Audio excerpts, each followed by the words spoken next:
My name is Teyler Wallace. I am a postpartum doula, holistic chef, and the owner of the Foodie Doula, which is a holistic, integrative postpartum support practice. Today, we're going to talk a little bit about knife skills. We're going to dive into the types of cuts. So we're going to talk about like a dice, a julienne, a mince, a chop, a chiffonade, and what the use of those different cuts are for, and how to execute them. So let's dive in.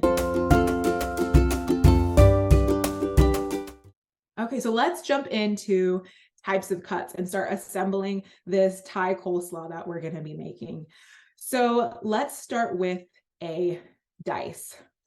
It's actually funny because I just realized I don't actually have anything that calls for a dice in this recipe, but I'm going to create one. Usually when I'm making this coleslaw, I would actually slice my onion, but I'm going to dice it for the sake of this recipe. So I'm going to prepare my onion. I top and tail my onion. Again, I'm not a formally trained chef. I'm self-trained. So the way that I do this might be a little bit funkier than the way some other people do it, but it's the way that I do it and it works for me. So that's what I'm sticking with. What I do is I top and tail my onion and then I cut it in half. I'm setting one half of it down on a flat surface. You know, you want to peel like that outer skin of your onion off.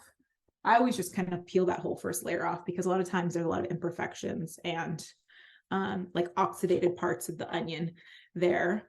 So a dice is really about, a dice can be you can have a large dice, you can have a small dice, you can have a medium dice. We're going to do kind of a medium dice, which is about a half to a quarter of an inch in size. And the thing that's great about an onion when you want to dice it is it kind of comes with, it comes with instructions, because it has these nice little ridges along the side of the surface of the onion that you can actually kind of follow, and you slice along these ridges and then you slice across them, and that usually gives you a pretty solid dice. So I'm going to show you. I'm going to use my claw to secure my onion. I'm going to start with my toe, the toe of my knife, and I'm cutting along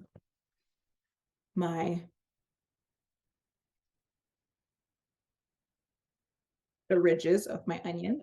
So I started slicing it because see, it's like old habits die hard. And I know that when I usually make this recipe, I slice the onion to the side. So I've cut along the surface, tried to cut along those ridges of the onion. And now I'm going to cut across them, and I still have that flat surface using my claw.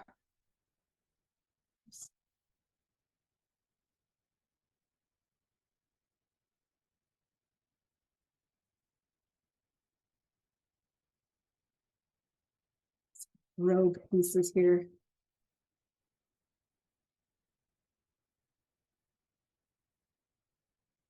So there you have it. I have diced onion, and you can see it's about a quarter of an inch little square of onion. And I'm going to add that to my coleslaw. And this is the great thing again about the chef knife. I can scoop up a majority of the ingredient that I prepped, and then I'm just going to throw this into my coleslaw.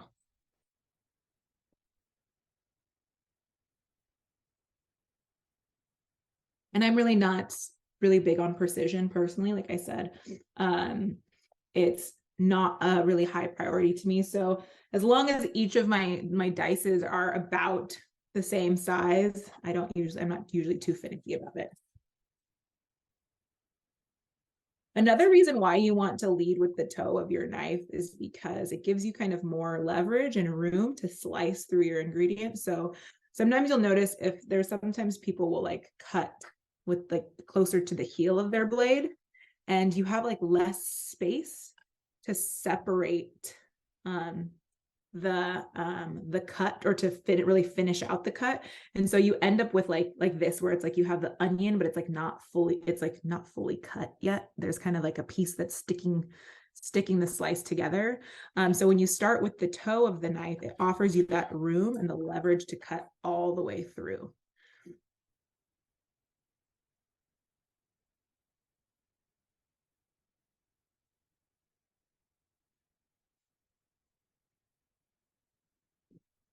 So again, I'm just going to show you this one more time with this other piece of onion.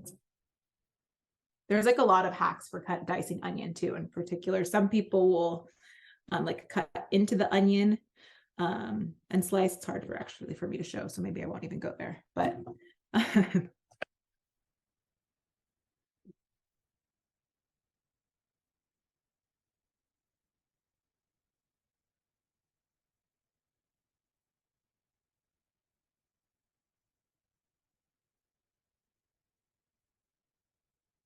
there we go.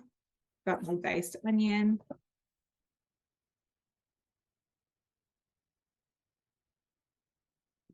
And I'm going to add that to my bowl. This is a pretty big onion, so I'm not going to add the whole thing. I'm going to add about 3/4 of it. So I'm going to reserve the rest as onion and set it aside.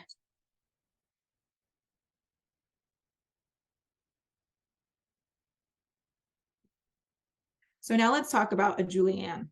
So this recipe doesn't call for a carrot, but we're going to add a little bit of purple carrot so that we can see what a julienne cut looks like.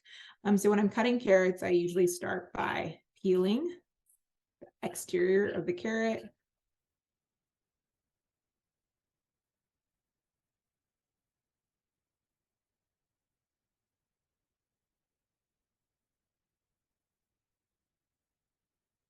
And to do a julienne, you're going to top and tail the carrot.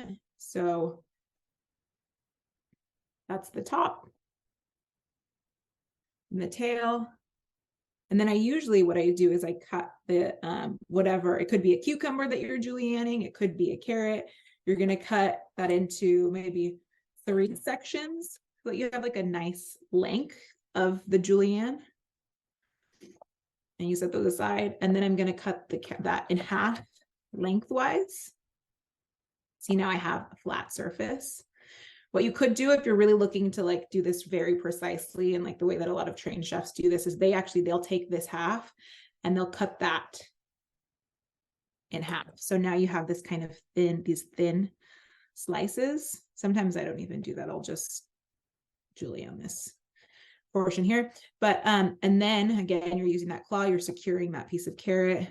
And what you're doing is you're cutting like little matchsticks of carrot.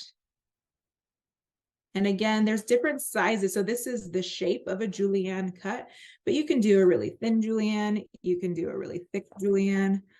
So what you're getting is, and what you're left with are these cute little kind of matchsticks of carrot, which are actually great in like a coleslaw. So we're going to throw those in there. So again, I'm slicing the carrot down the center.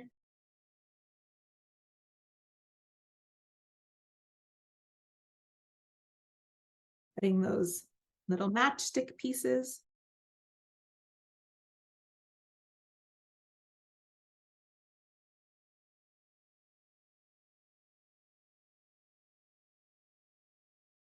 And do a little less formal julienne with the rest of this carrot.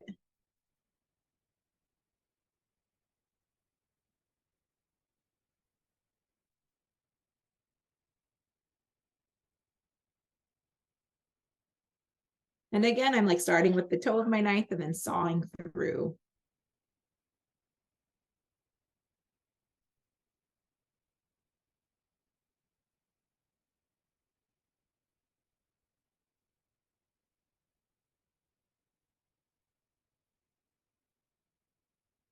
Okay, so that's a julienne. So let's move on to a mince. So I have 2 cloves of garlic that I'm going to be using in the dressing for this coleslaw. And so a mince is really like the finest dice that you can do, or the finest chop that you can do. And really what it entails, I always kind of start it by like doing a really fine dice, and then I just kind of chop through the dice to get it really kind of small and minced. So when you think about like a mince, you can sometimes think about like a minced meat, like the minced meat that goes in like a sausage or a bolognese, it's really almost like mashed up. So that's kind of what we're going through for, is like a hybrid, like cut and mash. So I always cut off the tips of my garlic. And again, I'm using that claw. I'm trying to tuck my fingers in. It's always hard with garlic. I feel like garlic is like one of the hardest things to prep and mince, and also be safe with your fingertips because it's so small and delicate. But again, like if we kind of tuck those fingers tips in, we're going to be protecting ourselves a little bit more. So I've sliced my garlic, and now I'm going to chop through those slices. And that created a really fine dice. And now what I'm going to do to try to get this to a mince is I'm lining this up. I'm going to take my knife and I'm going to go across this little pile of finely diced garlic that I have now. And I'm going to do a lot of little fine chops. So I made it through, and I'm going to do some more really little fine chops.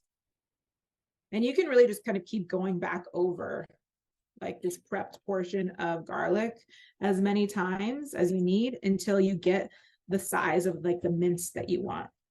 Alternatives to doing this are like using a garlic crusher, or even zesting or like grating garlic with a zester.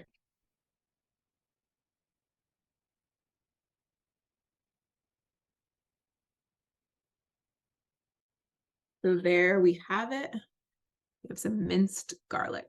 And this is going to go into right here on the side. I have the base of the dressing that I'm using for this coleslaw. I have some fish sauce in here. I have some dried Thai chilies, some sambal, and now I'm going to add this garlic.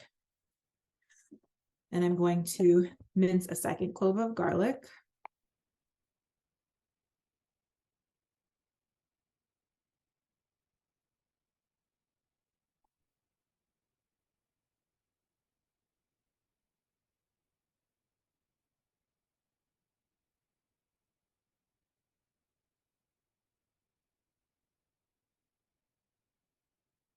And sometimes you'll notice like I'm kind of holding the tip of the toe of my blade from the top angle while I'm cutting. And that's just to kind of keep there to be a little bit more weight on my knife, to kind of keep the cut a little bit more precise. But if you notice, my fingertips are really far up, and I'm having like a flat palm. I'm not going like this or holding it like that. I mean, you could probably hold it like that, but just to put some weight, but to keep my fingers clear of the blade. So now let's talk about a chop. A difference between a chop and a dice is really just there's a little bit less precision involved. You're chopping it down so that it's in smaller, like cube-like pieces, but it doesn't have to be as small or fine, and can be a little bit rough. So I always say, like, you could think about it like as like chopped stewed meat. So if you get chopped or like stew meat in the grocery store, it's usually a chopped cut. So you kind of have like the bigger cubes. What I'm going to do is I'm going to show you what a chop looks like by using the rest of my my cabbage. So what we're going to do a chop is I'm cutting through my cabbage lengthwise. So if you notice, like immediately you notice these are like bigger cuts, and they're a little bit less precise. And so now I have these two slices of cabbage, and I'm just chopping through them. It's a little bit less precise. There's a little bit of a bigger, kind of rougher outcome. So this is chopped cabbage, and I could add this chopped cabbage to like a soup or, a stew or anything like that. It doesn't really work for our coleslaw, but this is a chop. A slice. So I'm going to slice some green onion. And when you're slicing something, it's like a finer cut, and like things like green onion we slice, If I was taking my carrot and I just kind of peeled it and then was cutting through the carrot, and like maintaining like the shape of like the actual vegetable, you're slicing through it, right? You can get like wheel slices. So I always kind of discard the really tip of my onion. And then I'm just going to slice across the onion.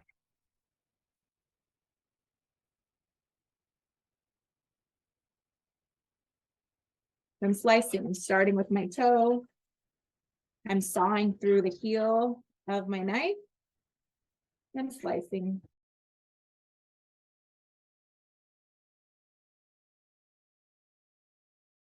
I guess I also could be considered a chop. I'm going to put this onion in my dressing. I'm going to put the other half of it in my coleslaw base.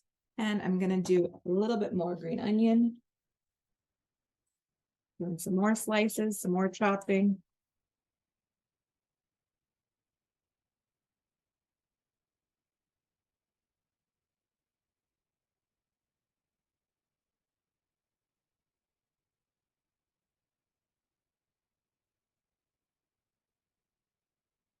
And then we're going to move on to a chiffonade. A chiffonade is actually it's mostly used when we're cutting herbs or prepping herbs and things like that, particularly basil, because you have like this long, big, flat leaf. And so a chiffonade is we're basically slicing the basil into like little ribbons.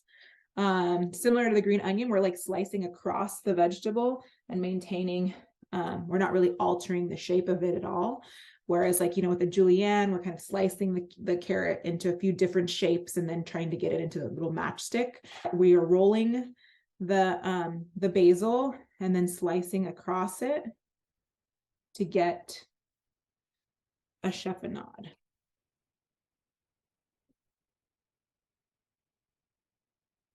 So I'm rolling my basil. And then and you can really you can roll up, you can like bunch up any herbs if, you can't roll it. They're not all herbs have this really like big surface where you can roll it. And then I'm just slicing across the bunched up basil. And the result of that is that you get these nice little like ribbons of basil. And that's going to go into our coleslaw. And you can kind of use the same technique for cilantro, but it's a little bit different because cilantro it's a little bit unruly. With cilantro, it's technically a chiffonade, but it's a little bit messier. And with cilantro, what I do is you just bunch that up. I kind of try to bunch it into a little ball. I cut off the leaves, bunch it into a little ball, and then we're cutting across the cilantro. So this here would technically be a chiffonade because we've kind of laced this cilantro to these little lacy pieces. I'm going to go one step further and I'm going to now chop across the chiffonade to get like smaller cuts. And I'm adding that to my coleslaw.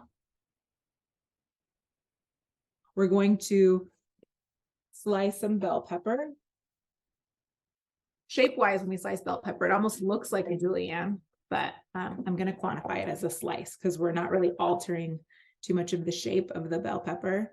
And when I'm cutting bell pepper, I always cut down the center, I devein and de-seed it, and then I usually cut using on like the inside of the bell pepper. Again, this is like a very probably untraditional method, but it's the one I use. And really, the great thing about this tutorial is that it's to empower you so that you have a better understanding of how to utilize the tools that you're using in the kitchen, but you're going to find a way to cut vegetables and to approach all of this that's specific to you and unique to you and feels right for you. And you should lean into that. Cooking is very much just a way of expressing ourselves. So don't feel like you have to do everything exactly as I do or anybody else does. But key ideas and key concepts like, the claw, which keeps your fingers safe when you're cutting in the kitchen, and things like that are really going to be beneficial and helpful. So here we have it. I have all of my ingredients now for my coleslaw in this bowl, and we've got some diced onion, we've got some julienne carrots, we've got some minced garlic in our dressing. We have some, we showed you some chopped cabbage. We have some chiffonades of basil in here, and we did some slicing. So last but not least, we're going to chiffonade some mint. I feel like mint is one of my favorite ingredients in a Thai recipe. It just adds like a lot of freshness and herbaceousness, and I just love it. So this is fresh from the garden, and we're just going to take a handful of mint leaves, bunch those up, and then cut across the body of the leaf. And again, that gives us kind of these like little mint chiffonade, like this little ribbon of mint, and that's going to go in coleslaw.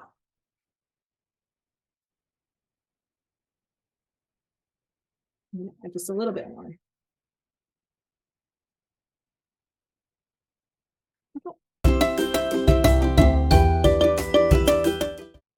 So we've gone over the types of cuts. Now let's assemble our coleslaw. We have everything that we need here. All of the ingredients that we're using today are whole ingredients, that can be found in nature and are really going to be a nutrient-dense source of food and nourishment. And I think it's just a kind of a great example of how cooking really helps us to like elevate these ingredients to make it something delicious that we can enjoy and that really feeds our body in a lot of different ways. So I'm just going to add a few more things to the base. I'm going to grab a spoon, and I'm going to add about 2 tablespoons of mayonnaise. Not too much for this. I don't want this dressing to be super mayonnaisey. I just want to give it a little bit of body so that it sticks to the coleslaw, the ingredients in the coleslaw, a little bit more nicely than being like a thin kind of vinaigrette. I'm going to juice 2 limes. I'm going to cut those limes in half. I'm going to grab my juicer from my toolkit. Again, this is why it's so nice to just have your space set up and ready to cook so that you're not having to like run around the kitchen, find this and that. And the thing that's so nice about that is it also cuts down on time and allows you to prep things, really quickly. And this probably equates to about 1/4 of a cup of lime juice that I'm using here. I'm going to add about 1/2 teaspoon of salt. I have my measuring spoons there, so I can add salt. And I'm going to add a tablespoon of peanut butter. It's kind of like, this is a bit of a heaping tablespoon of peanut butter. And again, what I had in the base of this was green onion, minced garlic, fish sauce, sambal, which is like a chili paste, and lime juice. I'm going to take my fork, which I really like to use a fork as a whisk. And when I'm making like small quantities of a dressing like this, I feel like it's just kind of easier to maneuver a whisk a lot of the time and allows you a little bit more like agility versus getting like a big whisk in here. I might go in with a whisk if I feel like there's any clumps or anything like that that I can't break up with my fork.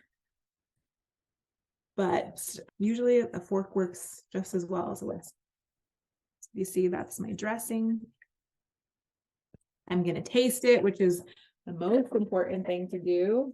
I use my spoon to scoop the peanut butter and the mayonnaise out of their containers, put my spoon in my warm cup of water, and now I can use it again. If you were working in a commercial kitchen, you probably wouldn't use that spoon again, but in my home kitchen, all the ingredients are going in the same place. I'm going to use the spoon again. So I'm going to taste my dressing, just make sure that it has everything it needs. It's delicious. I think it's a little bit concentrated.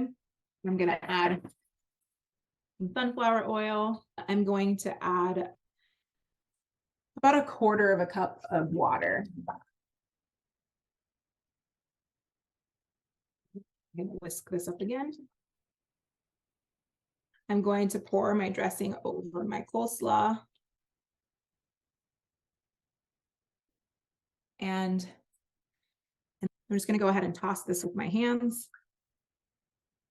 to get everything incorporated. And again, you know, this is a home kitchen, so I'm not being meticulous about feeling like I need to use, you know, utensils for this or not get my hands dirty, because my hands are clean.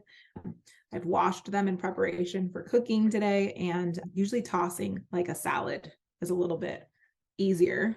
It makes it so that you can kind of distribute the dressing throughout the salad without, you know, pieces falling out. Sometimes you're using a fork and you're trying to toss a salad and it's like the lettuce or the cabbage just starts to fall out and spill over the sides, and it can be frustrating, especially when you have this much.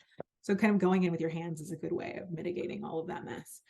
So here we have a Thai style crying tiger coleslaw. And this is a big batch. I'll have this in the refrigerator for the rest of the week for sure. And it'll just get better as it marinates in the refrigerator. I'm going to top my coleslaw with a little bit of green onion, a little bit of cilantro,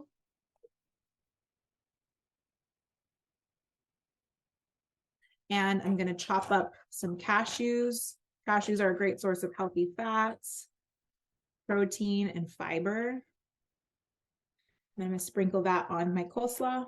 And just to make it pretty, that's what I'm all about when it comes to cooking in the kitchen, I'm going to add a little bit of a squeeze of lime to the side. And there you have it. You have a crying tiger Thai style coleslaw. And we've learned how to use our knives, and we've learned some tips about how to be prepared in the kitchen.